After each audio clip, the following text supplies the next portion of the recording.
Hello students, मैं Prince Kumar आप सभी को स्वागत करता हूं अपने परिवार यूडी रोजगार में। यह क्लास आप सभी का रीजनिंग का सीरीज होने वाला है। इसमें आप सभी को सभी प्रश्न आप सभी के एग्जाम के पैटर्न पर आधारित देखने को मिलेगा। अगर आप लोग किसी भी गवर्नमेंट जॉब की तैयारी कर रहे हो और आपका टारगेट ओनली 2024 सिलेक्शन लेना है तो यह क्लास आप सभी के लिए परफेक्ट क्लास होने वाला है और बहुत ही इम्पोर्टेंट होने वाला है, क्योंकि इस क्लास में जितना भी प्रश्न देखने को मिलेगा या तो किसी न किसी विभाग का पूछा हुआ प्रश्न रहेगा या फिर वर्तमान समय में जो आपका एग्जामिनर जो न्यू पैटर्न पे आधारित जो प्रश्न लेकर आपका प्रश्न पत्र तैयार करता है वही पैटर्न पे आधारित प्रश्न देखने को मिलेगा। और मैं बता दूं कि हर चैप्टर से आप सभी को दो दो प्रश्न देखने को मिलेगा। पहला प्रश्न जो देखने को मिलेगा यह किसी न किसी विभाग का पूछा हुआ प्रश्न रहेगा और दूसरा जो प्रश्न रहेगा दूसरा प्रश्न जो रहेगा यानी वह आप सभी के एग्जाम के पैटर्न पर आधारित रहेगा। समझ रहे हो? इसलिए आप सभी को हर चैप्टर से दो प्रश्न देखने को मिलेगा, एक पूछा हुआ किसी न किसी एग्जाम का और दूसरा वही पैटर्न पर आधारित प्रश्न। समझ रहे हो? तो आप लोग एक भी प्रश्न को मिस ना करना। आप लोग भी हमारे साथ सभी प्रश्नों को हल करते चलना और राइट आंसर आ जाए तो कमेंट में करते चलना, और जो ना समझ में आए तो फिर तो मैं बता ही रहा हूँ, आप लोग समझते चलना। देखो पहला प्रश्न क्या करा है भाई, समझना। पहला प्रश्न यहाँ पे आप सभी से दिया गया है, करा है ना कि रिक्त स्थान को पूर्ति हेतु सही विकल्प चुने। यानी आप सभी को बताना होगा कि यहाँ पे जो खाली स्थान है ना इसके जगह क्या होगा, आप लोग को सोचना होगा। तो देखो यह क्या चीज़ का प्रश्न है भाई, तो यह सीरीज वाले प्रश्न है। और किसका सीरीज है, तो यह नंबर सीरीज वाले प्रश्न है। अब इसमें हमें किस तरह से सोचना होगा, किस तरह से लॉजिक लगाना होगा ताकि इस वाट के जगह हम क्या करें तो राइट आंसर का प्राप्त कर सकें। आप लोग किस तरह से लॉजिक लगा सकते हो, तो देखो जब भी सीरीज वाले प्रश्न आ जाए ना तो आप लोग देखना कि यह जो सीरीज है किस तरह का है। तो देखो हमारे कहने का मतलब है ना कि इस तरह से सोचना कि यहाँ पे 2 है, 3 है, 6 है, 63 है।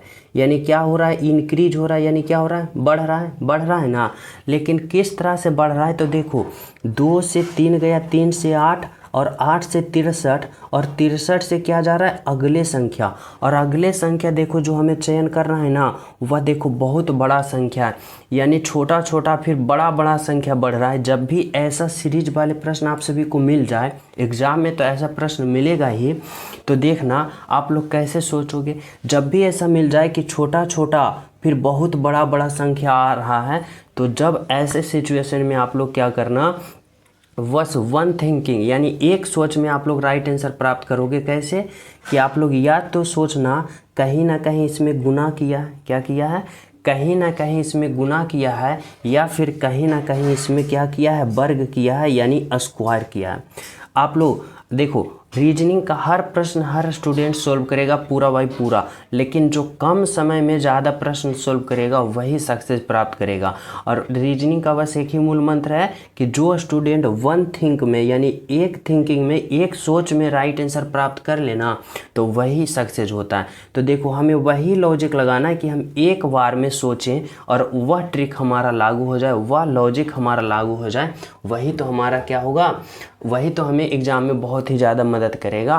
तो देखो जब भी ऐसा दिखे कि छोटा छोटा फिर बहुत बड़ा बड़ा संख्या आने लगे तो पहले गुना करके अप्लाई करना, और गुना से ना हो तो फिर वर्ग करना, राइट आंसर बिल्कुल आ जाएगा। तो देखो इसमें हम किस तरह से सोच सकते हैं भाई, तो इसमें अगर हम इस तरह से सोच सकते हैं कि 2 से 3 लाएंगे, तो 2 से 3 लाने के लिए हम क्या कर सकते हैं, तो देखो 2 से 3 लाने के लिए हमारे पास एक उपाय है। क्या उपाय है भाई, तो एक तरीका है, यानी अगर हम 2 का स्क्वायर करते हैं तो 2 का स्क्वायर कितना आता है, बोलोगे 4, लेकिन हमें चाहिए 3, तो इसमें क्या करेंगे माइनस का 1 करेंगे, माइनस का 1 करेंगे ना। देखो 2 का स्क्वायर किए तो 2 का स्क्वायर 4, 4 में 1 घटा दिए, देखो 3 आ गया ना। अब इसी तरह से हमें सोचना होगा कि इस 3 से हमें चाहिए 8, 3 से हमें चाहिए 8, तो क्या करेंगे पुनः इस 3 को स्क्वायर करेंगे, 3 का स्क्वायर करेंगे कितना आएगा, 3 तिया का 9, 9 आ रहा है ना। और फिर 9 में हम क्या करेंगे, माइनस का 1 करेंगे। अब देखो 9 में जब हम 1 करेंगे तो देखो 8 हमारे पास आ गया, 8 प्राप्त हो गया ना। बोलोगे जी सर 8 आ गया। अब वही लॉजिक हमें इसमें अप्लाई करना है, यानी क्या करना है भाई, तो 8 का क्या करना है, तो यहाँ पे हमें क्या करना है, 8 का हमें स्क्वायर करना है। 8 का स्क्वायर करेंगे तो 8 का स्क्वायर कितना होगा, 64। और 64 में अगर हम 1 को माइनस करते हैं तो देखो 63 प्राप्त हो रहा है। अब क्या करेंगे यहाँ पे, अब हम 63 का क्या करेंगे भाई, तो 63 का स्क्वायर करेंगे। तो देखो 63 का वर्ग हमारे पास कितना आता है, तो 63 का वर्ग हमें 39 69 होता है। कितना होता है, 39 69। और उसमें हम क्या करेंगे, माइनस का 1। जैसे देख लो यहाँ पे 63 का स्क्वायर कर लो, जैसे अगर कहीं कन्फ्यूजन है तो 3 तिया का 9, छोतिया का 18 हुआ। फिर देखो छोतिया का 18 का 8, बाकी 1 और छोछा का 36, और 36 1 बकाया कितना होगा, तो 37 होगा ना। ये 9 हो गया, 8 8 16 के 6 हो गया, बाकी 1 और 7 1 8 और 8 1 बकाया 9 और 3, देखो 39 69 आया ना। वही तो बता रहे थे कि 39 69 होगा। और जब इसमें माइनस का 1 करोगे कितना आ जाएगा, तो 39 हो जाएगा और 68 हो जाएगा। 39 और 68 कौन सा ऑप्शन में दिख रहा है भाई ऐसा, तो 39 68। देखो ऑप्शन नंबर क्या है, ऑप्शन नंबर 1 है 39 68, जो कि आपका क्या है, राइट आंसर।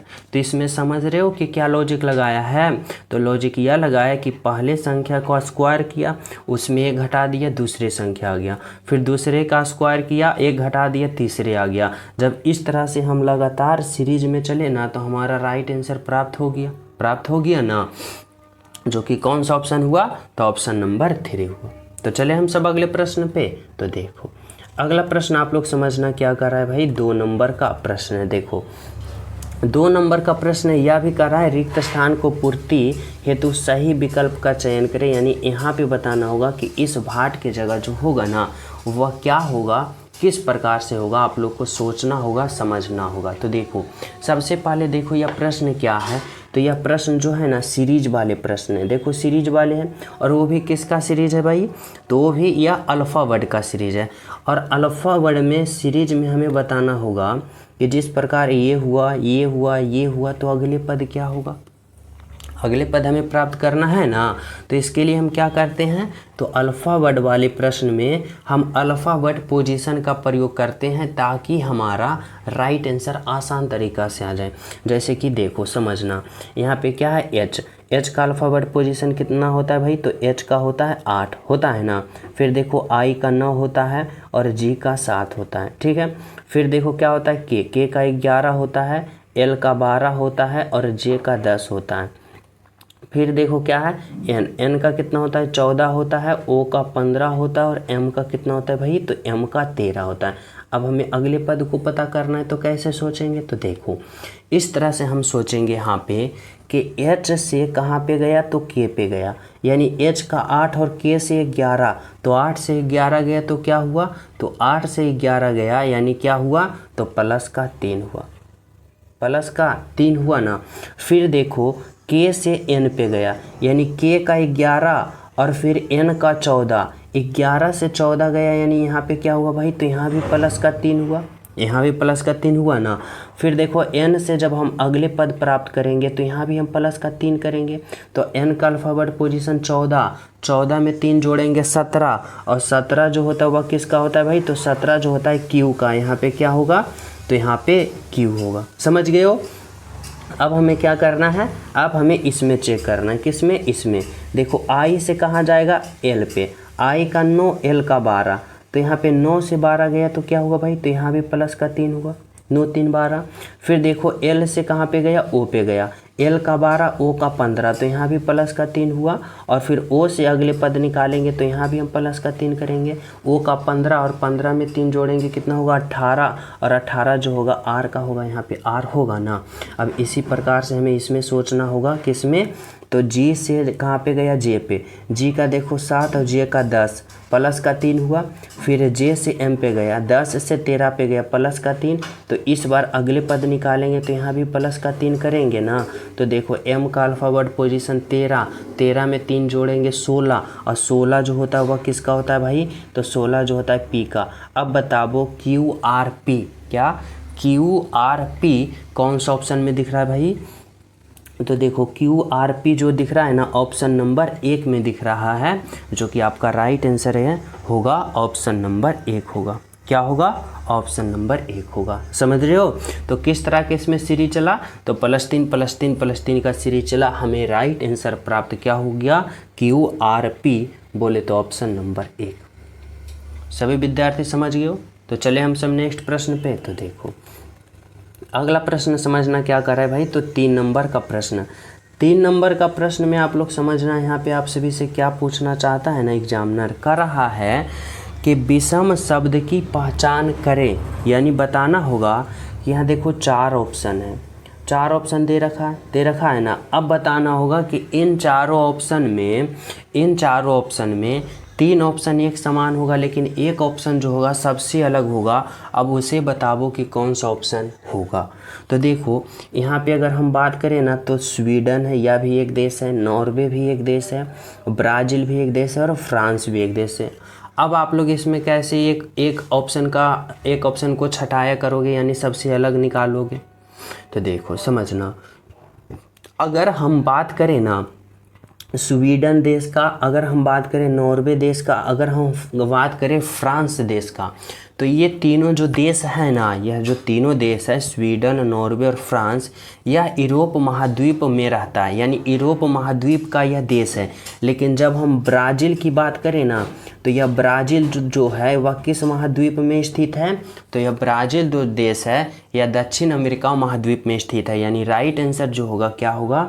तो ऑप्शन नंबर क्या होगा? तो ऑप्शन नंबर 4 होगा आपका राइट आंसर और बिल्कुल सही आंसर।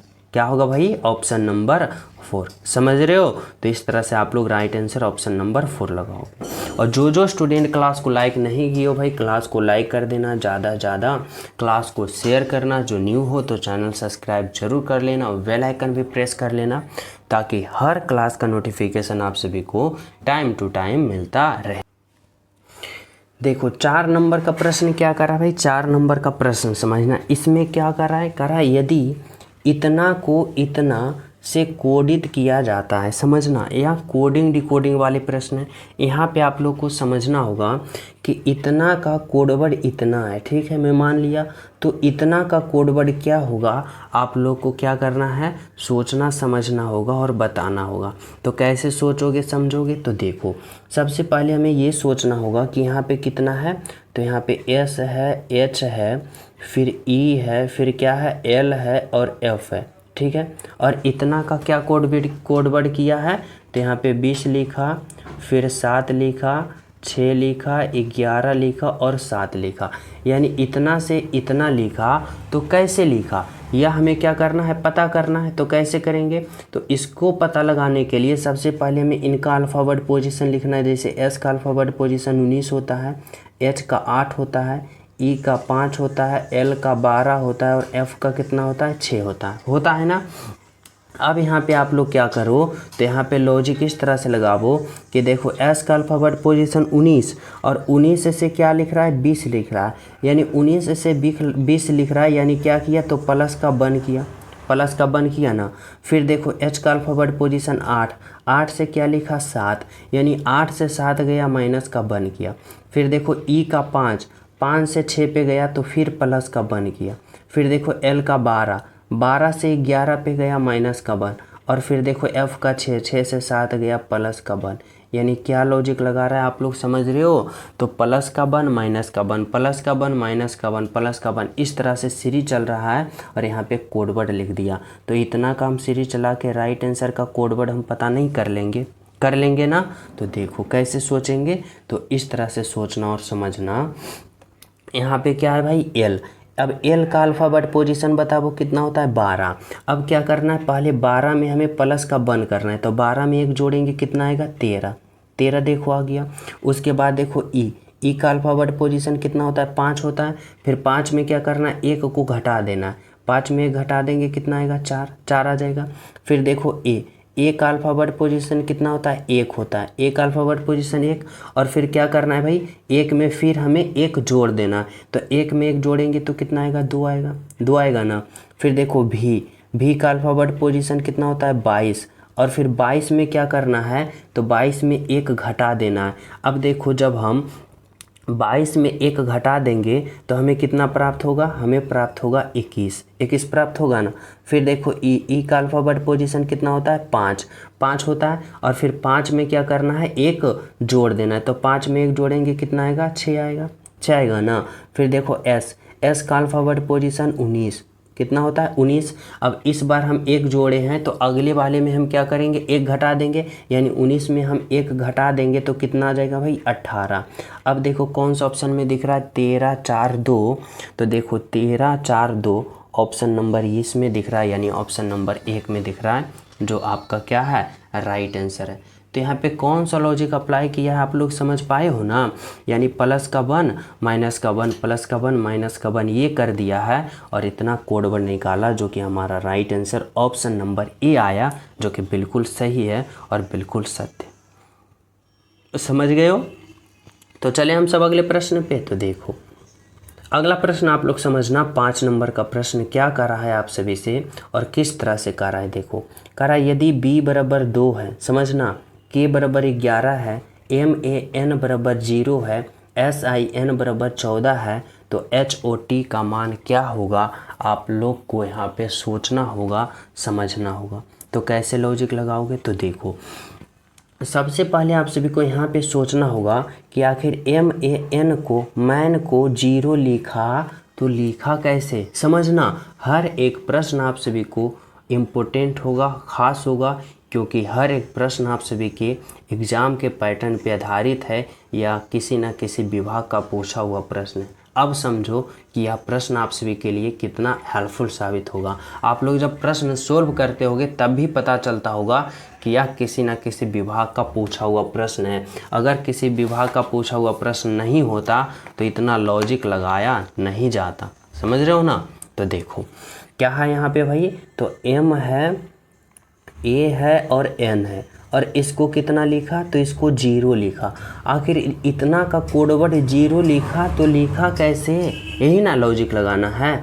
तो समझो यहाँ पे समझना होगा आप सभी को थोड़ा सा, कैसे, तो इस तरह से समझना। देखो यहाँ पे क्या है, तो M का अल्फ़ाबेट पोजीशन पहले हमें लिखना है सभी का। तो M का अल्फ़ाबेट पोजीशन 13 होता है, A का अल्फ़ाबेट पोजीशन 1 होता है और N का अल्फ़ाबेट पोजीशन 14 होता है। अब हमें सोचना है कि इतना को हम आपस में इस तरह से कैलकुलेशन करें कि हमें 0 प्राप्त हो जाए। तो किस तरह से करना होगा, तो देखो इस तरह से करना होगा कि अगर हम 13 प्लस का 1 जोड़ते हैं, तो यानी पहले अल्फ़ावर्ड और दूसरे अल्फ़ावर्ड का पोजीशन को जोड़ते हैं, तो 13 1 14 आया। और फिर इस तीसरे वाले में हम क्या करते हैं, तो तीसरे वाले में हम घटा देते हैं। तो देखो 14 से 14 कट गया, हमारा 0 आ गया ना कोडवर्ड। बोलोगे जी सर। अब वही इसमें देखो कि वही लॉजिक इसमें अप्लाई हो रहा है कि नहीं। तो यहाँ पे क्या है, तो यहाँ पे देखना S है, I है और N है, और इतना से हमें कितना लाना है, तो इतना से हमें 14 लाना है। तो देखो हम क्या करेंगे, इसका अल्फ़ाबेट पोजीशन लिखेंगे, S का अल्फ़ाबेट पोजीशन 19 और प्लस का I का 9। तो यानी पहले और दूसरा को हम जोड़ेंगे और तीसरे अल्फ़ाबेट पोजीशन को घटा देंगे, यानी N का 14। अब घटा देंगे, अब हमें आना चाहिए, कितना आना चाहिए, तो 14 आना चाहिए ना। तो देखो 19 और 9 कितना होगा, तो 19 और 9 होगा 28, और 28 में जब 14 को घटाएंगे तो हमें 14 प्राप्त हो रहा है ना। देखो यहाँ पे 14 यानी 14 आ रहा है। बोलोगे जी सर, यानी वही लॉजिक, यानी यही लॉजिक हमें इसमें अप्लाई करना है। कौन सा, तो पहले और दूसरा अल्फ़ाबेट पोजीशन को आपस में जोड़ना है, और जो तीसरा अल्फ़ाबेट पोजीशन है ना उसमें घटा देना है, और जो आएगा हमारा राइट आंसर होगा ना। तो देखो समझना, यहाँ पे क्या है, H है, O है, T है। अब क्या करना है कि पहले दूसरा अल्फ़ाबेट पोजीशन को जोड़ना है। जैसे H का 8 होता है, प्लस का O का अल्फ़ाबेट पोजीशन 15 होता है, तो 8 और 15 को जोड़ना है, और फिर क्या करना है, माइनस T यानी तीसरे का अल्फ़ाबेट पोजीशन को घटा देना है। अब इसमें ये घटा देना है, कैसे करेंगे, तो देखो यहाँ पे क्या होगा, 15 और 15 और 8 कितना होता है भाई, 23, और 23 में जब 20 को घटा देंगे तो हमें क्या प्राप्त होगा, 3 प्राप्त होगा। यानी हमारा राइट आंसर जो होगा ऑप्शन नंबर क्या होगा, तो ऑप्शन नंबर 1 होगा, जो कि आपका क्या है, राइट आंसर है और बिल्कुल सही आंसर। समझ रहे हो? राइट आंसर क्या होगा आपका? तो ऑप्शन नंबर 1 होगा। ठीक है, तो चले हम सब अगले प्रश्न पे। तो देखो अगला प्रश्न आप लोग समझना, 6 नंबर का प्रश्न क्या कर रहा है भाई। तो 6 नंबर का जो प्रश्न है ना, आप लोग को दिया गया है कि दिए गए विकल्पों में असंगत को चुने। असंगत को चुने यानी यहाँ पे आप सभी को कहा जा रहा है ना कि यह जो 4 ऑप्शन है, इन 4 ऑप्शन में आप सभी को बताना होगा 3 ऑप्शन एक समान है, लेकिन एक ऑप्शन सबसे अलग है, सबसे हट के है, और वही ऑप्शन को आप लोग को राइट आंसर प्राप्त करना है। तो कैसे सोचोगे? तो देखो, अगर हम बात करें 49 का, अगर हम बात करें 15 का, अगर हम बात करें 24 का, अगर हम बात करें 80 का, तो इसमें आप लोग कैसे एक ऑप्शन को सबसे अलग छाड़ सकते हो? तो देखो यहाँ पे आप लोग को इस तरह से दिख रहा होगा कि यहाँ पे जो 15 है ना, जो 80 है ना, और जो 24 है, यह किसी ना किसी के वर्ग नहीं है, यानी किसी का स्क्वायर नहीं है। लेकिन जब हम बात करते हैं 49 का, तो ये जो 49 है ना, 7 का वर्ग है, 7 का स्क्वायर है, यानी हमारा राइट आंसर होगा ऑप्शन नंबर 1। क्या होगा भाई? हमारा राइट आंसर होगा ऑप्शन नंबर 1, जो कि बिल्कुल सही है, बिल्कुल सत्य। समझ रहे हो? तो किस तरह से लॉजिक लगाना है? तो इस तरह से। तो चले हम सब अगले प्रश्न पे। तो देखो अगले प्रश्न आप लोग समझना क्या कर रहा है, 7 नंबर का प्रश्न। देखो 7 नंबर का प्रश्न है ना, कर रहा है कि जोड़ का अर्थ भाग है, घटाव का गुना, भाग का जोड़ और गुना का घटाव, तो इतना का मान क्या होगा?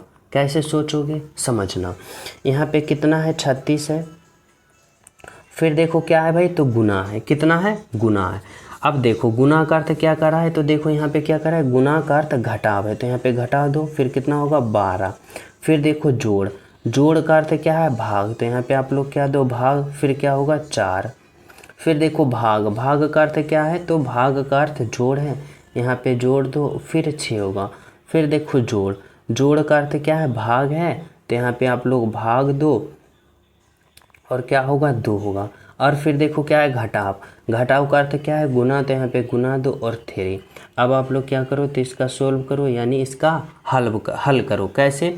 तो बोर्ड मास का प्रयोग करके पहले भाग, फिर गुना, फिर जोड़ और अंत में घटाव। तो देखो यहाँ पे क्या होगा? 36 होगा, माइनस का भाग करेंगे, जब 12 में हम 4 से भाग देंगे तो 4 तिया का 12, प्लस का, फिर देखो हम 6 में 2 से भाग देंगे, कितना आएगा भाई? तो 6 में जब 2 से भाग देंगे तो 2 तिया का 3 आएगा, और गुना का 3 हो जाएगा, होगा ना। अब हमें क्या करना है? भाग कर लिए तो इस बार गुना करना है, तो यहाँ पे क्या होगा? 36 माइनस का 3 प्लस का 3 गुने का 3, कितना होगा? 9 होगा। अब क्या करना है? तो 36 को और 9 को क्या करना है? आपस में जोड़ना है। तो 36 और 9 कितना होगा? 45, 45 होगा, और 45 में पुनः हम 3 को घटा देंगे, कितना होगा भाई? 42 होगा, यानी हमारा राइट आंसर ऑप्शन नंबर बोले तो 4 होगा, जो कि बिल्कुल सही है, बिल्कुल सत्य। आपका राइट आंसर क्या होगा? तो ऑप्शन नंबर 4 होगा, 42 होगा, बिल्कुल सही, बिल्कुल सत्य। समझ रहे हो ना? तो चले हम सब अगले प्रश्न पे। तो देखो अगला प्रश्न आप लोग समझना क्या कर रहा है, 8 नंबर का प्रश्न। देखो 8 नंबर का प्रश्न जो है, इसमें भी वही तरीका अपनाना है। कैसे करा? यदि जोड़ का अर्थ गुना, गुना का घटाव, भाग का जोड़, इतना का इतना, तो इतना का मान क्या होगा? तो देखो समझना, यहाँ पे क्या करा भाई? 180 है, ठीक है, 180 है। फिर क्या है? घटाव, क्या करा है? घटाव का अर्थ कहाँ है? तो देखो घटाव का अर्थ जो है ना, वह भाग है, तो यहाँ पे भाग दो। फिर देखो क्या है? भाग। अब देखो भाग का अर्थ क्या है? जोड़, तो यहाँ पे जोड़ दो, फिर क्या होगा? 12 हुआ। फिर देखो जोड़, अब देखो जोड़ का अर्थ क्या है? तो जोड़ का अर्थ गुना है, यहाँ पे गुना दो, फिर क्या होगा? 24।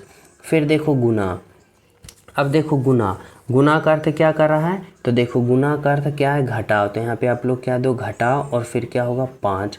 फिर देखो जोड़, अब जोड़ का अर्थ क्या कर रहा है? तो जोड़ का अर्थ गुना है, यहाँ पे गुना दो, और क्या होगा? 22। अब आप लोग क्या करो? तो इसका हल करो और इसका कैलकुलेशन करो, वही बोर्ड मास का प्रयोग करते हुए। समझ रहे हो ना? तो देखो जब हम 180 में 20 से भाग देंगे तो कितना होगा भाई? तो यहाँ पे 92 80 से, यानी क्या होगा? 9 होगा ना। फिर प्लस का क्या होगा, अब देखो जब भाग का हो गया तो इस बार गुना का करना होगा, गुना का करना होगा ना। तो देखो यहाँ पे क्या हो गया, तो 9 प्लस का, और फिर 12 गुने का 24 करेंगे कितना होगा, तो 12 चौका 48 का 8 बाकी 4 और 12 दूना 24 और 24 और 4 कितना होगा, तो 24 और 4 28, 288 हुआ। फिर माइनस का, और फिर क्या करेंगे, गुना करेंगे। तो देखो 22 गुने के 5 करेंगे क्या होगा, 52 से 100 यानी कितना होगा 110 यानी 110 होगा ना।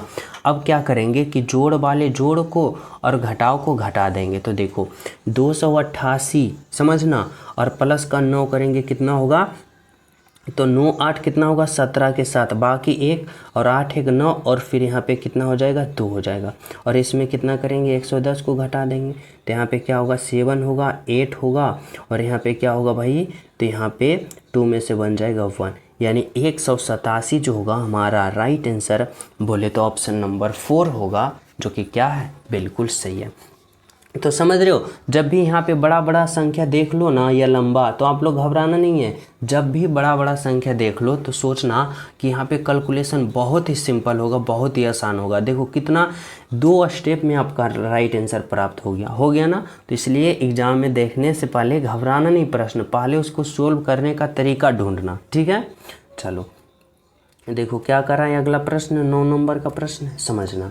9 नंबर का प्रश्न में यहाँ पे आप सभी से कर रहा है कि सागर की ओर इशारा करते हुए नैना कहती है। देखो ब्लड रिलेशन का प्रश्न है और इसमें आप लोग को कैसे सोल्व करना है, तो देखो जैसे जैसे कहेगा ना वैसे वैसे हमें स्ट्रक्चर के रूप में ढालना है और राइट आंसर का चयन करना है। देखो समझना,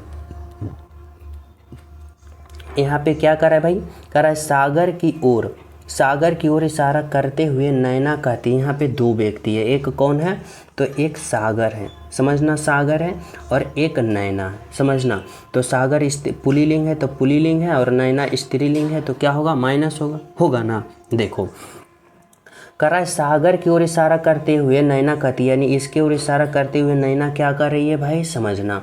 करा है मैं उसके दादा के, यानी नैना कर रही है कि मैं उसके दादा के, यानी सागर के दादा, और सागर के दादा होने के लिए पहले क्या होगा भाई, तो सागर के पहले पिता होंगे और सागर के पिता कौन होंगे, तो सागर के दादा होंगे। इतना बात को हमारे समझ रहे हो, पहले सभी विद्यार्थी समझ गए हो कि सागर के दादा होने के लिए पहले सागर के पिता होंगे, उसके बाद पिता के पिता जो होंगे वह दादा होंगे, समझ गए हो। अब देखो कर रहा है नैना कर रही है कि मैं, यानी खुद नैना जो है या नैना जो है उसके दादा के, यानी सागर के दादा के इकलौते बेटे। अब बताओ कि दादा का इकलौता बेटा कौन होगा, तो उसका पिता होगा, यानी सागर के दादा का इकलौता बेटा यानी सागर के पिता होंगे, ठीक है भाई। वही तो कर रहा है कि दादा के इकलौता बेटा बेटे की बेटी हो, यानी सागर के दादा के इकलौता बेटा के बेटी कौन है भाई, तो ये नैना है और ये कौन है, तो बेटी है। अब बताना यहाँ पे प्रश्न क्या आप सभी से पूछ रहा है, समझो। करा है तो नैना सागर के साथ क्या रिश्ता है, यानी बताना होगा, सोचना होगा कि सागर जो है नैना को क्या कहेगा। अब देखो सागर जो है नैना को क्या कहेगा, तो देखो सागर के पिता का बेटी कौन है, नैना है, इसलिए सागर जो है नैना को क्या कहेगा, तो बहन कहेगा। बोले तो ऑप्शन नंबर सी होगा, जो कि बिल्कुल सही है, बिल्कुल सत्य है, ऑप्शन नंबर सी है। क्या होगा, ऑप्शन नंबर सी होगा, समझ रहे हो। तो चले हम सब अगले प्रश्न पे। तो देखो अगला प्रश्न आप लोग समझना क्या कर रहा है, 10 नंबर का प्रश्न। 10 नंबर का प्रश्न आप सभी से यहाँ पे पूछना चाह रहा है, कर रहा है कि सुप्रिया अखिल की बहन है। देखो यह भी ब्लड रिलेशन का प्रश्न है, इसमें कैसे करना है, तो देखो कर रहा है सुप्रिया जो है ना अखिल की बहन है। देखो सुप्रिया जो है किसकी बहन है, अखिल की, और अखिल की बहन कौन है, सुप्रिया, और अखिल भाई है यानी पुल्लिंग होगा, और दोनों क्या है, तो भाई बहन का रिश्ता, ठीक है। करा है अखिल के पिता, अखिल के कौन है भाई, तो अखिल के पिता, ठीक है। अखिल के पिता की माँ, यानी अखिल के पिता के भी माँ, ठीक है। अखिल के पिता की माँ का सुप्रिया से क्या संबंध है, यानी सुप्रिया जो है अखिल के पिता की माँ को क्या कहेगी। तो देखो सुप्रिया और अखिल दोनों क्या है, भाई बहन है, और इनका पिता कौन है ये, और पिता के ये कौन है, माँ। अब आप लोग बताओ कि पिता की माँ को क्या कहा जाता है, तो दादी, यानी सुप्रिया जो है क्या कहेगी उसको, तो यहाँ पे दादी कहेगी। यानी राइट आंसर क्या होगा, राइट आंसर ऑप्शन नंबर 2 होगा कि सुप्रिया दादी कहेगी। समझ रहे हो ना। चलो देखो 11 नंबर का प्रश्न समझना भाई। 11 नंबर का प्रश्न क्या कर रहा है, प्रश्न चिन्ह का स्थापना विकल्प में से चुनिए। यानी बता रहा है ना कि बताना होगा कि इस वाट के जगह जो होगा ना वह क्या होगा और किस तरह से होगा। यानी यहाँ पे संबंध बताना होगा कि R का संबंध H से जिस प्रकार है ना, तो Z का संबंध यहाँ पे किससे होगा। और यह संबंध भी बताना जो है ना, आपको अल्फ़ा वर्ड से संबंध बताना है। और मैं बता चुका हूँ कि जब भी अल्फ़ा वर्ड से कोई भी रीजनिंग का प्रश्न आ जाए तो उसमें क्या लॉजिक लगाना, उसका अल्फ़ा वर्ड पोजीशन लिख के लॉजिक लगाना। कोई भी चैप्टर से रीजनिंग का प्रश्न आए और अल्फ़ा वर्ड का प्रयोग किया हो तो अल्फ़ा वर्ड का पोजीशन ही लिख के राइट आंसर प्राप्त करना। जैसे देखो R का अल्फ़ा वर्ड पोजीशन 18 होता है, H का 8 होता है, और Z का कितना होता है, तो Z का 26 होता है ना। और उसके बाद यहाँ पे हमें पता करना है कि क्या होगा। अब आप लोग यहाँ पे सोचो इस तरह से कि R से H गया, यानी R का 18 और H का 8, यानी 18 से 8 गया तो माइनस का क्या हुआ, तो माइनस का 10 हुआ। माइनस का 10 हुआ ना, R से H पे गया, 18 से 8 पे गया, माइनस का 10 हुआ। उसी प्रकार Z से अगले पद निकालेंगे तो इसमें भी हम माइनस का 10 करेंगे ना भाई, तो करेंगे, ठीक है। तो 26 में जब हम 10 को घटा देंगे हमें प्राप्त होगा कितना, तो हमें प्राप्त होगा 16। और 16 जो होता है वह किसका होता है, P का। यानी हमारा राइट आंसर बोले तो ऑप्शन नंबर 1 होगा, P होगा। बिल्कुल सही, बिल्कुल सत्य, ऑप्शन नंबर 1। समझ रहे हो क्या होगा, तो ऑप्शन नंबर 1 होगा आपका राइट आंसर। समझ गए हो ना। तो चले हम सब अगले प्रश्न पे। तो देखो अगला प्रश्न आप लोग समझना क्या कर रहा है भाई, तो 12 नंबर का प्रश्न। इसमें आप सभी से क्या करना है, क्या किस प्रकार से कर रहा है प्रश्न चिन्ह का स्थापन विकल्पों में से चुनिए। यानी इस तरह से करना है यहाँ पे कि रिक्त स्थान का स्थापन करना है कि कौन सा ऑप्शन जो होगा यहाँ पे खाली स्थान के जगह होगा। और वो भी आप सभी को बताना है कि जिस प्रकार स्याही का संबंध कलम से है तो उसी प्रकार यहाँ पे किसका संबंध कार से होगा। आप लोग सोचो किस तरह से सोचोगे ताकि राइट आंसर प्राप्त हो जाए। तो देखो ऐसे प्रश्नों में आप लोग क्या करना है, तो इस तरह से सोचना होगा, इस तरह से समझना होगा कि कलम और स्याही। अब आप लोग बात इस तरह से समझना कि कलम जो है, कलम से हम क्या करते हैं, लिखते हैं, किसी चीज़ का लिखावट करते हैं यानी राइटिंग करते हैं ना। अब देखो कलम से लिखने के लिए हमें किसका ज़रूरत होता है भाई, तो ये स्याही का ज़रूरत होता है। अगर स्याही ना हो पेन में तो आप लोग कलम से लिख पाओगे, कुछ कर पाओगे, फिर कलम का वैल्यू ख़त्म हो जाएगा ना। तो उसी प्रकार से यहाँ पे है कि कलम से अगर लिखने का प्रयोग करते हैं ना तो उसमें स्याही होना अति आवश्यक और अनिवार्य है। अगर स्याही नहीं रहेगा तो आप लोग लिख ही नहीं पाओगे। अब इसी प्रकार से इस कार, अब बताओ कि कार चलाने के लिए हमें किसका अति आवश्यक और अनिवार्य होगा, यानी वह नहीं रहेगा तो कार नहीं चलेगा। गियर का, पहिया का, बॉडी का नहीं। तो जिस प्रकार स्याही कलम के लिए होना अति आवश्यक है, यानी स्याही रहेगा तभी कलम से लिखावट कर सकते हैं, लिख सकते हैं। उसी प्रकार पेट्रोल रहेगा। उसी प्रकार से जब पेट्रोल रहेगा तो कार क्या होगा, कार का हम उपयोग कर सकते हैं, कार चला सकते हैं। तो राइट आंसर क्या होगा, पेट्रोल होगा आपका बिल्कुल सही आंसर, बिल्कुल राइट आंसर। समझ रहे हो ना। तो चलें अगले प्रश्न पे। तो देखो 13 नंबर का प्रश्न समझना।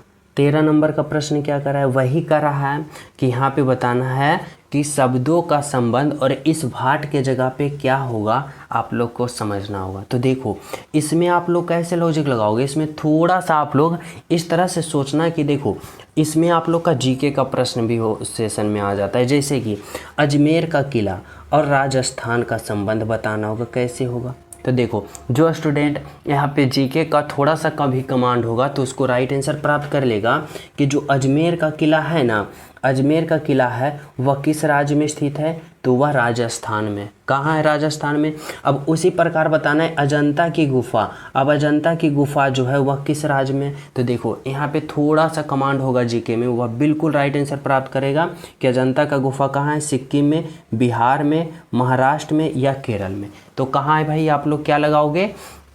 तो जिस प्रकार अजमेर का किला राजस्थान में है ना, उसी प्रकार अजंता की गुफा जो है वह कहाँ है, तो महाराष्ट्र में है। यानी राइट आंसर आपका ऑप्शन नंबर 3 होगा, बिल्कुल सही होगा, बिल्कुल सत्य होगा, ऑप्शन नंबर 3। समझ रहे हो। चलिए अगले प्रश्न पे। तो देखो अगला प्रश्न आप लोग समझना 13 नंबर का प्रश्न क्या करा है। देखो इसमें करा है रिक्त स्थान को पूर्ति करें। यानी यहाँ पे बताना होगा कि यहाँ पे जो यह वर्ड दे रखा है ना और ये खाली स्थान है, इसके जगह क्या होगा और कैसे होगा। तो जब भी ऐसा प्रश्न दे दिया जाए ना तो आप लोग क्या करना कि जितना भी यहाँ पे अल्फा वर्ड है ना उसको पहले आप लोग काउंट कर जाओ। कैसे, तो इस तरह से 1 2 3 4 5 6 7 8 9 10 11 12। यानी यहाँ पे कितना टोटल अल्फा वर्ड है भाई, तो 12 अल्फा वर्ड है। अब आप लोग इस 12 को आप लोग किस तरह से लिख सकते हो, तो इस 12 को आप लोग इस तरह से लिख सकते हो। कैसे, कि या तो 4 गुने का 3 हो सकता है या फिर 2 गुने का 6 हो सकता है। इस प्रकार से गुणनखंड में लिख सकते हो। और कोई तरीका है नहीं ना। यानी हमारे कहने का मतलब है ना कि आप लोग 4 के छोटे छोटे खंड बनावो या 2 के छोटे छोटे खंड बनावो। अगर मैं 4 के छोटे छोटे खंड बनाता हूँ, जैसे देखो यहाँ पे 2 और 2 4, ठीक है, एक खंड, फिर देखो 2 2 4 एक खंड, और फिर देखो 2 और 2 4 एक खंड। यानी छोटे छोटे खंड हम बना दिए कितना, 3। यानी 4 के छोटे छोटे खंड बना दिए 4 अल्फा वर्ड का। अब हमें यहाँ पे क्या करना है, तो यहाँ पे हमें फिलअप करना है। कैसे लॉजिक लगाओगे, तो इस तरह से लॉजिक लगाना है यहाँ पे कि देखो यहाँ पे हमें भरना होगा। तो यहाँ पे भरने से पहले हमें देखो कि यहाँ पे क्या है भाई, बी है। समझना, इस तरह से राइट आंसर बिल्कुल प्राप्त कर लोगे, बी। और बी के पहले क्या होगा जो प्राप्त करना है, तो देखो यहाँ भी क्या है, बी, और बी के पहले क्या है, ए। तो यहाँ पे क्या होना चाहिए, ए होना चाहिए। अब देखो बी डबल ए बी आ रहा है, तो यहाँ भी क्या होना चाहिए, तो यहाँ भी बी होना चाहिए, बी डबल ए बी होना चाहिए। फिर यहाँ पे क्या होना चाहिए, तो बी डबल ए बी होना चाहिए। अब देखो बी डबल ए बी आ गया ना, यानी पूरा फिलअप हो गया। यानी क्या हो गया कि सभी जगह हम फिलअप कर दिए। क्या किया है, तो यहाँ पे ए रखें, यहाँ पे बी रखें और यहाँ पे ए रखें। ए कौन सा ऑप्शन में दिख रहा है, तो देखो ए ऑप्शन नंबर 4 में दिख रहा है, जो कि आपका राइट आंसर है। यानी क्या होगा भाई, तो ऑप्शन नंबर 4 होगा आपका बिल्कुल राइट आंसर, बिल्कुल सही आंसर। समझ रहे हो ना। तो चले हम सब अगले प्रश्न पे। तो देखो 14 नंबर का प्रश्न समझना भाई, क्या कर रहा है। 14 नंबर का कथन और निष्कर्ष वाले प्रश्न है। देखो कह रहा है कि कुछ कार्यालय कंपनियां है। देखो कुछ ऑफिस, यहाँ पे मैं OFF लिखता हूँ, ये क्या है, ऑफिस है। कह रहा है कुछ ऑफिस यानी कुछ कार्यालय क्या है, कंपनियां। यानी ऑफिस का कुछ भाग क्या है, तो कंपनी है। यहाँ पे मैं क्या लिखता हूँ, कंपनी। ऑफिस का कुछ भाग क्या है भाई, कंपनी है, ठीक है। अब कह रहा है सभी कंपनियां, यानी यह जो जितना भी कंपनी है ना, यह सभी कंपनी क्या है, तो यह सभी कंपनी कारखाने हैं। यानी क्या होगा, कारखाने हैं। सभी कंपनी क्या है, कारखाने हैं। अब आप लोग आ जाओ किस पे, तो आप लोग आ जाओ निष्कर्ष पे। निष्कर्ष बन क्या कर रहा है भाई, कह रहा है कुछ कारखाने कार्यालय होते हैं। कुछ कारखाने यहाँ हैं, ठीक है, कार्यालय ऑफिस यहाँ है। अब बताओ कि कुछ कारखाने कार्यालय होते हैं, तो देखो कार्यालय यहाँ और क्या है, कारखाने यानी ऑफिस यहाँ, और क्या है, यहाँ कारखाने हैं, यानी दोनों का कुछ भाग मिल रहा है, बोलोगे जी सर, यानी क्या होगा, तो निष्कर्ष 1 बिल्कुल सही है, बिल्कुल सही है ना। अब निष्कर्ष 2 पे आ जाओ।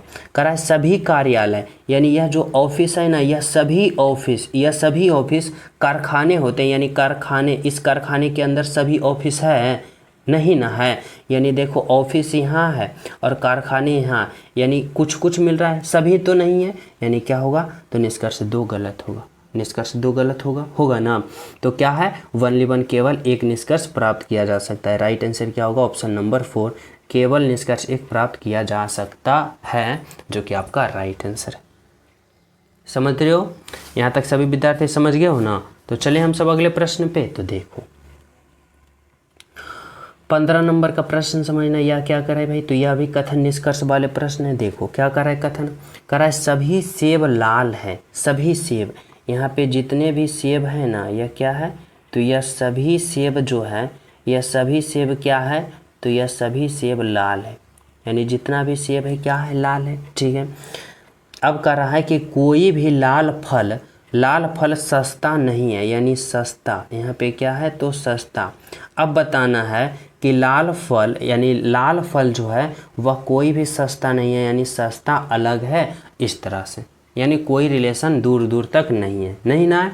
अब आप लोग आ जाओ किस पे, तो आप लोग आ जाओ निष्कर्ष पे। निष्कर्ष बन कर आए कि सभी सेब सस्ते हैं, सभी सेब यहाँ है भाई, सस्ता यहाँ है। अब कह रहा है सभी सेब सस्ता, यानी सभी सेब सस्ता के अंदर है, नहीं ना है, यानी क्या होगा, गलत होगा।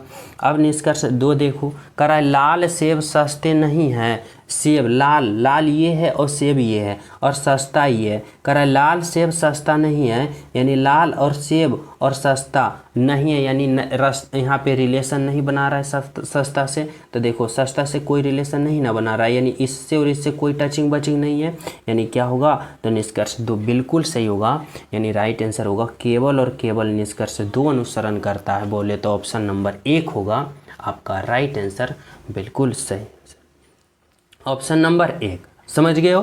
तो चलिए अगले प्रश्न पे। तो देखो अगला प्रश्न आप लोग समझना क्या कर रहा है, तो 16 नंबर का प्रश्न, इसमें क्या कर रहा है भाई, समझना इसमें क्या लॉजिक लगा रखा है। तो देखो यहाँ पे समझना होगा, कर रहा है यदि दी गई संख्या इतना है, यहाँ पे संख्या दे रखा है, देखो मैं यहाँ पे पहले लिख देता हूँ, क्या है, 5 है, 8 है, 9 है, 4 है, और फिर क्या है, 3 है, 2 है, 7 6 1 4, इतना है ना। देखो यहाँ पे इतना है, कह रहा है प्रथम, यहाँ पे समझना, कह रहा है कि प्रथम और द्वितीय अंकों का, तृतीय और चौथे अंकों का, पांचवें और छठे अंकों का इत्यादि अंततः परिवर्तन करते हैं। देखो पहले हमारी बातों को समझना, इतना कह रहा है प्रथम और द्वितीय, तृतीय चतुर्थ, पांचवें छठे अंततः परिवर्तन करता है, यानी पहला दूसरा जो है ना उसको क्या किया, तो अदला बदली कर दिया, यानी पहले के जगह 8 आ गया, दूसरे के जगह 5 आ गया, ठीक है। कह रहा है तृतीय चौथा, यानी तीसरा और चौथा को अदला बदली किया, यानी 4 आ गया यहाँ पे और 9 आ गई यहाँ पे, ठीक है। फिर क्या कर रहा है पांचवा छठा, यानी ये दोनों को, पहले 2 आ गया फिर 3 आ गया, और इत्यादि अंततः, यानी इसी प्रकार से क्या हुआ, तो यहाँ पे छठा आ गया, यहाँ पे सतमा आ गया, यहाँ पे चौथा आ गया, यहाँ पे पांचवा आ गया, सभी को एक दूसरे को क्या किया, उलट दिए। अब प्रश्न क्या कर रहा है समझना, परिवर्तन करते हैं, परिवर्तन कर दिया, तो कर रहा है दाहिने छोर से, देखो इधर से क्या होगा दाएं और इधर होगा बाएं। अब कर रहा है दाहिने छोर से, यानी इधर से, समझना इधर से गिनने पर छठा अंक कौन सा होगा। देखो हमें दाहिने चलना है, यानी इधर से चलना है, और कितने स्थान पे, छठा। तो देखो पहला, दूसरा, तीसरा, चौथा, पांचवा, छठा, और कह रहा है छठा पर कौन सा अंक होगा, तो भाई साहब 2 है, तो यहाँ पे राइट आंसर क्या होगा कि छठा स्थान पे कौन सी संख्या है, तो 2 है, यानी राइट आंसर जो होगा ऑप्शन नंबर क्या होगा, तो ऑप्शन नंबर 2 होगा, यानी क्या होगा, तो संख्या 2 होगा हमारा राइट आंसर, बिल्कुल सही आंसर, ठीक है, समझ गए हो। चलो अगला प्रश्न देखो क्या करा है, 17 नंबर का प्रश्न समझना, इसमें आप सभी से क्या पूछना चाहता है भाई, कह रहा है लुप्त संख्या ज्ञात करें, मिसिंग नंबर बताना, इस 62 के जगह क्या होगा, कैसे होगा, किस तरह से होगा। तो देखो जब भी ऐसा अल्फ़ा वर्ड यहाँ पे संख्या से मिसिंग नंबर यानी पूछे, लुप्त संख्या पूछे, तो कैसे लॉजिक लगाओगे। तो या तो आप लोग इस तरह से चल सकते हो या तो आप लोग इस तरह से चल सकते हो। यानी जिस तरह से यहाँ पे 120 आया, 45 आया, तो उसी प्रकार यहाँ पे राइट आंसर आना चाहिए ना। तो इसके लिए हमें क्या करना होगा, तो इसके लिए हमें यहाँ पे सोचना होगा कि यहाँ पे सोचना होगा कि 1 और 11 को आपस में हम इस तरह से रिलेशन बनाएं, इस तरह से कैलकुलेशन करें कि यहाँ पे 120 आ जाए यानी 120 आ जाए। तो हमें कैसे सोचना होगा भाई, तो देखो अगर हम यहाँ पे 11 का स्क्वायर करते हैं, समझना, और यहाँ पे माइनस का 1 का स्क्वायर करते हैं, अब देखो कितना होता है। तो 11 का स्क्वायर 121 होता है और 121 में 1 का स्क्वायर 1 होता है, और जब 121 में हम 1 घटाएंगे यानी कि 11 के स्क्वायर में 1 का स्क्वायर घटाएंगे, तो यहाँ पे देखो 120 हमें प्राप्त हो रहा है ना, यानी 120 प्राप्त हो रहा है। बोलोगे जी सर। अब वही करना है, यहाँ पे क्या करना है, 7 का स्क्वायर में हमें क्या करना है, 2 का स्क्वायर घटा देना है। तो 7 का स्क्वायर कितना होता है, 7 7 49 और 2 का स्क्वायर 4। अब 49 में 4 को घटाएंगे तो कितना होगा, 45 होगा। यानी देखो यहाँ पे 45 है यानी 45 है। बोलोगे जी सर है ना। अब उसी प्रकार से हमें क्या करना है भाई, तो उसी प्रकार से हमें इसमें प्राप्त करना है, यानी 5 का हमें क्या करना है, स्क्वायर करना है और फिर क्या करना है, इसमें घटा देना है 3 का स्क्वायर। देखो 5 का स्क्वायर कितना होगा, 25, और 3 का स्क्वायर 9। 25 में जब 9 घटाओगे 16 होगा। बोले तो ऑप्शन नंबर सी होगा, यानी यहाँ पे क्या होगा, तो 16 होगा आपका राइट आंसर, बिल्कुल सही आंसर क्या होगा, ऑप्शन नंबर सी। समझ रहे हो ना। तो चलिए अगले प्रश्न पे। तो देखो अगला प्रश्न समझना, 18 नंबर का प्रश्न आप सभी से क्या पूछना चाहता है। देखो कराए अर्थपूर्ण कर्म में व्यवस्थित करें। बताना होगा कि डॉक्टर, बुखार, दवा, इन्फेक्शन और आराम में सबसे पहले कौन होगा, उसके बाद कौन होगा, उसके बाद और फाइनल अंत में कौन होगा। आप सभी को सोचना है। कैसे सोचोगे भाई, तो इस तरह से समझना। अगर हम बात करें इसमें सबसे पहले क्या होता है, बोलोगे सर सबसे पहले इन्फेक्शन होता है यानी 4 नंबर, ठीक है। इन्फेक्शन होने के बाद क्या होता है, बुखार आता है यानी 2 नंबर। अब जब बुखार आएगा तो फिर आप लोग क्या करोगे भाई, तो डॉक्टर के पास जाओगे यानी डॉक्टर होगा 1 नंबर। और जब डॉक्टर के पास जाओगे तो डॉक्टर क्या देगा, दवा देगा यानी 3 नंबर। और जब दवा देगा उसके बाद क्या होगा, आराम होगा यानी 5 नंबर। अब बताओ 4 2 1 3 5 कौन सा ऑप्शन में है, 4 2 1 3 5 बोले तो ऑप्शन नंबर क्या है, ऑप्शन नंबर 2 है आपका राइट आंसर, बिल्कुल सही आंसर। समझ रहे हो ना कि कौन सा ऑप्शन होगा, तो ऑप्शन नंबर 2 होगा। चलो अगला प्रश्न देखो क्या करा है भाई, तो 19 नंबर का प्रश्न है। देखो 19 नंबर का जो प्रश्न है ना, यह प्रश्न डाइस वाले है और यहाँ पे करा है त्रिभुज के विपरीत फलक आने वाले पैटर्न का चयन करें। यहाँ पे देखो 3 डाइस दे रखा है, 1 डाइस 2 डाइस 3 डाइस। इसमें कुछ स्थितियाँ हैं, किसका है, गोला का, वर्ग का, और यहाँ पे क्या है, स्टार का। गोला का, त्रिभुज का, स्टार का। यहाँ पे क्या है भाई, तो चतुर्भुज है यहाँ पे, यानी वृत्त है मान लो, सॉरी यहाँ पे चतुर्भुज है, यहाँ पे क्या है, वर्ग है, और यहाँ पे गोला है। और यहाँ पे कुछ स्थितियाँ दे रखा है, मान लो कुछ भी स्थितियाँ दे रखा है। अब हमें पूछा है ना कि त्रिभुज के विपरीत फलक पर कौन सा पैटर्न आएगा, जो आप सभी को बताना है। तो कैसे सोचोगे, तो आप लोग किसी भी दो क्या करो, किसी भी 2 पासे को आप लोग उठा लो। क्या करो, किसी भी 2 पासे को आप लोग यहाँ से उठा लो। जैसे कि आप लोग पहले भी ले सकते हो, दूसरे को भी ले सकते हो। यहाँ से आप लोग दूसरे और तीसरे को भी ले सकते हो, या फिर तीसरे और पहले को भी ले सकते हो। किसी को भी आप 2 पासा यहाँ पे उठा लो।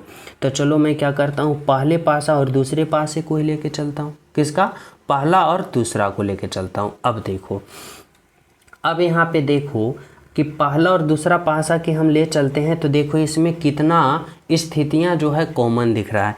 तब बोलोगे सर यहाँ पे देखो गोला यहाँ पे भी है, यानी वृत्त यहाँ भी है, गोला और गोला यहाँ पे भी है, यानी गोला गोला दोनों कॉमन दिख रहा है। अगर हम बात करें तो देखो यहाँ पे स्टार दिख रहा है, यह भी कॉमन दिख रहा है और यहाँ भी स्टार दिख रहा है।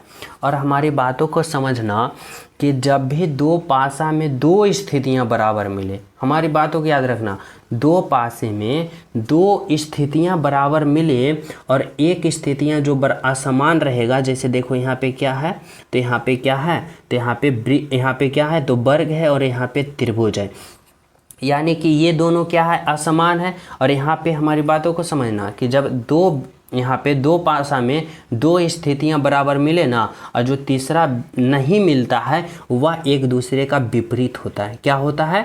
एक दूसरे का विपरीत होता है। यानी यहाँ पे देखो क्या है भाई, तो यहाँ पे क्या है, इस तरह से समझना। यहाँ पे क्या है तो यहाँ पे आयत मान लो या फिर वृत्त मानो, आयत मानो या फिर वर्ग मानो या फिर चतुर्भुज मानो, कुछ भी मान सकते हो क्योंकि चार भुजा है, समझ रहे हो ना। और यहाँ पे क्या है त्रिभुज। अब पूछ रहा है कि त्रिभुज के विपरीत फलक क्या होगा, तो देखो त्रिभुज के विपरीत फलक यहाँ पे क्या है, ये है, यानी आयत है। बोले तो ऑप्शन नंबर क्या होगा, 2 होगा आपका राइट आंसर। क्या होगा तो ऑप्शन नंबर 2 होगा, क्योंकि देखो यह इस प्रकार से जब यहाँ पे इसका मान कहीं पे, यहाँ पे देखो वृत्त कहीं पे नहीं बता रहा है, वर्ग नहीं बता रहा है, इसका चतुर्भुज नहीं बता रहा है। और जब आप सभी को पता होगा कि इस आकृति को जब यहाँ पे कोई अगर यहाँ पे वर्ग नहीं बताएगा, इसका चतुर्भुज नहीं बताएगा, तो ये फिर क्या हो जाएगा, आयत हो जाएगा। ये क्या हो जाएगा, आयत हो जाएगा। यानी क्या हुआ तो इस तरह से समझना कि इस त्रिभुज का विपरीत ये कौन हो गया, तो ये आयत हो गया। राइट आंसर आपका ऑप्शन नंबर 2 होगा। तो समझ रहे हो ना। तो चलिए अगले प्रश्न पे। तो देखो 20 नंबर का प्रश्न, और यह प्रश्न मैं आप सभी को होमवर्क के रूप में देना चाहता हूँ। यह प्रश्न में क्या कर रहा है कुल चित्र में कुल त्रिभुज है, यानी इस आकृति में ओवरऑल त्रिभुजों की संख्या कितना होगा आप लोग काउंट करना। और इस प्रश्न का क्या करना, राइट आंसर आप लोग कमेंट में ज़रूर बताना कि सर जी इस प्रश्न का राइट आंसर ऑप्शन नंबर ये है, ये है, ये। समझ रहे हो ना। और जो स्टूडेंट अभी क्लास को लाइक नहीं किए हो भाई, क्लास को लाइक कर देना, ज़्यादा ज़्यादा शेयर करना। जो न्यू हो, चैनल पे पहली बार हो तो चैनल सब्सक्राइब जरूर कर लेना और क्लास को बहुत ज़्यादा शेयर करना। तो मिलते हैं आप सभी को शाम वाली क्लास में। जब तक सभी को हमारे तरफ से जय हिंद।